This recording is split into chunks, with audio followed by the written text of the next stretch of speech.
ചാലക്കുടിയിൽ തെരഞ്ഞെടുപ്പ് പ്രചരണം ചൂടുപിടിക്കുമ്പോൾ ഇത്തവണ ജനഹിതം തങ്ങൾക്ക് അനുകൂലമാകുമെന്ന പ്രതീക്ഷയിലാണ് LDF. മണ്ഡലത്തിൽ സജീവമല്ല എന്നതടക്കം ബെന്നി ബെഹന്നാനെതിരായുള്ള വികാരം പരമാവധി വോട്ടാക്കി മാറ്റാനുള്ള തന്ത്രങ്ങളാണ് CPIM മെനയുന്നത്. അതേസമയം ഇത്തവണയും വിജയം ആവർത്തിക്കുമെന്ന കണക്ക് കൂട്ടലിലാണ് UDF ഉള്ളത്. പരമ്പള്ളി മേനോൻ, സാക്ഷാൽ ലീഡർ K. കരുണാകരൻ, കേരള രാഷ്ട്രീയത്തിലെ അധികായരായിരുന്ന പ്രമുഖ കോൺഗ്രസ് നേതാക്കൾ വെന്നിക്കുടി പാറിച്ച പഴയ മുകുന്ദപുരത്തിന്റെ പുതിയ പതിപ്പാണ് ഇന്നത്തെ ചാലക്കുടി ലോക്സഭാ മണ്ഡലം. എന്നും UDFന്റെ ഉറച്ച കോട്ട. മണ്ഡലത്തിന്റെ പേരും രൂപവും മാറിയതല്ലാതെ പുതിയ മണ്ഡലം പിറവിക്ക് ശേഷവും UDF ആധിപത്യത്തിന് മാറ്റമൊന്നും ഉണ്ടായില്ല. പിന്നീട് നടന്ന 3 തെരഞ്ഞെടുപ്പിൽ 2ലും ജയിച്ചത് കോൺഗ്രസ് സ്ഥാനാർത്ഥികൾ. KP ധനപാലനും സിറ്റിംഗ് MP ബെന്നി ബെഹന്നാനും. ഒരു തവണ നടൻ ഇന്നസെന്റിലൂടെ LDFന് ജയം. കഴിഞ്ഞ തെരഞ്ഞെടുപ്പിൽ മണ്ഡല ചരിത്രത്തിലെ ഏറ്റവും വലിയ ഭൂരിപക്ഷം കുറിച്ചിട്ട് ഡൽഹിയിലേക്ക് ടിക്കറ്റ് എടുത്ത ബെന്നി ബെഹന്നാനെ പിടിച്ചുകെട്ടാൻ CPIM ഒന്നാം പിണറായി മന്ത്രിസഭയിൽ മികച്ച വിദ്യാഭ്യാസ മന്ത്രിയായി പേരെടുത്ത പ്രൊഫസർ C. രവീന്ദ്രനാഥിനെ ഇത്തവണ കളത്തിലിറക്കിയതു തന്നെ കടുത്ത പോരാട്ടത്തിന്റെ വിളംബരമാണ്. ഇരുവർക്കും ശക്തമായ വെല്ലുവിളി ഉയർത്തി NDA സ്ഥാനാർത്ഥിയായി BDJS സംസ്ഥാന ജനറൽ സെക്രട്ടറി KA ഉണ്ണികൃഷ്ണനും 2020 സ്ഥാനാർത്ഥിയായ അഭിഭാഷകനും ട്രെയിനറുമായ ചാർലി പോളും കൂടിച്ചേരുമ്പോൾ ചാലക്കുടിയിൽ തെരഞ്ഞെടുപ്പ് പോരാട്ടത്തിന്റെ ആവേശം കൊടുമുടി കയറും. മണ്ഡലത്തിൽ വിശാല ബന്ധങ്ങളുള്ള ബെന്നി ബെഹന്നാനും പ്രൊഫസർ രവീന്ദ്രനാഥും അഡ്വക്കേറ്റ് ചാർലി പോളും തെരഞ്ഞെടുപ്പ് പ്രഖ്യാപനത്തിന് മുമ്പ് തന്നെ കളത്തിൽ സജീവമായി. ഇക്കുറി എന്തു വില കൊടുത്തും ജനകീയനായ രവീന്ദ്രനാഥിലൂടെ മണ്ഡലം പിടിച്ചെടുക്കുമെന്നാണ് CPIMന്റെ അവകാശവാദം. മണ്ഡലത്തിലെ വികസന മുരടിപ്പും ഇടതുപക്ഷം ആയുധമാക്കുന്നു.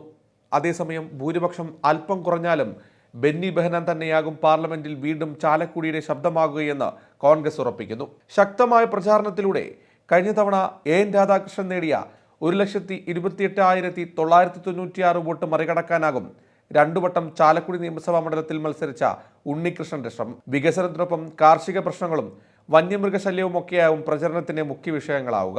2020 സ്വാധീനമുള്ള മണ്ഡലമാണ് ചാലക്കുടി. കുന്നത്തുനാട്, പെരുമ്പാവൂർ നിയമസഭാ മണ്ഡലങ്ങളിലാണ് പാർട്ടിക്ക് കാര്യമായ സ്വാധീനമുള്ളത്.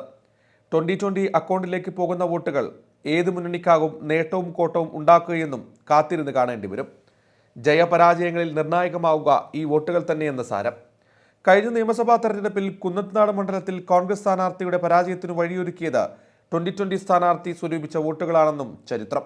ചാലക്കുടി ലോക്സഭാ മണ്ഡലം നിലവിൽ വന്ന ശേഷം 2009 ആദ്യ തെരഞ്ഞെടുപ്പിൽ ധനപാലൻ CPIMലെ UP ജോസഫിനെ പരാജയപ്പെടുത്തി പാർലമെന്റിലേക്ക് വണ്ടി കയറിയപ്പോൾ 2014 നടൻ ഇന്നസെന്റിനെ കളത്തിലിറക്കി LDF അട്ടിമറി വിജയം കരസ്ഥമാക്കി. പരാജയം രുചിച്ചത് അന്ന് കോൺഗ്രസിലെ PC ചാക്കോയ്ക്ക് ആയിരുന്നു. കഴിഞ്ഞ തെരഞ്ഞെടുപ്പിൽ ഇന്നസെന്റിനെ വീഴ്ത്തി ബെന്നി ബെഹന്നാനിലൂടെ വീണ്ടും കോൺഗ്രസ് തിരിച്ചടിച്ചു. എറണാകുളം ജില്ലയിലെ കുന്നത്തുനാട്, ആലുവ, പെരുമ്പാവൂർ, അങ്കമാലി, തൃശൂർ ജില്ലയിലെ ചാലക്കുടി, കൊടുങ്ങല്ലൂർ, കയ്പമംഗലം എന്നീ നിയമസഭാ മണ്ഡലങ്ങൾ അടങ്ങുന്നതാണ് ചാലക്കുടി ലോക്സഭാ മണ്ഡലം. ആലുവ, പെരുമ്പാവൂർ, അങ്കമാലി, ചാലക്കുടി നിയോജക മണ്ഡലങ്ങൾ UDFും കൊടുങ്ങല്ലൂരും കയ്പമംഗലവും കുന്നത്തുനാടും LDFുമാണ് 2021 നിയമസഭാ തെരഞ്ഞെടുപ്പിൽ സ്വന്തമാക്കിയത്. കേരളത്തിൽ കോൺഗ്രസിന് ഏറ്റവും കൂടുതൽ MLAമാരുള്ള ലോക്സഭാ മണ്ഡലവും ചാലക്കുടിയാണെന്നതാണ് ശ്രദ്ധേയം.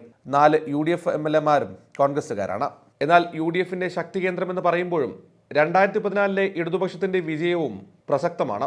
2019 ലോക്സഭാ തെരഞ്ഞെടുപ്പിൽ 47.80 വോട്ടുകളാണ് ബെന്നി ബെഹന്നാന് ലഭിച്ചത്.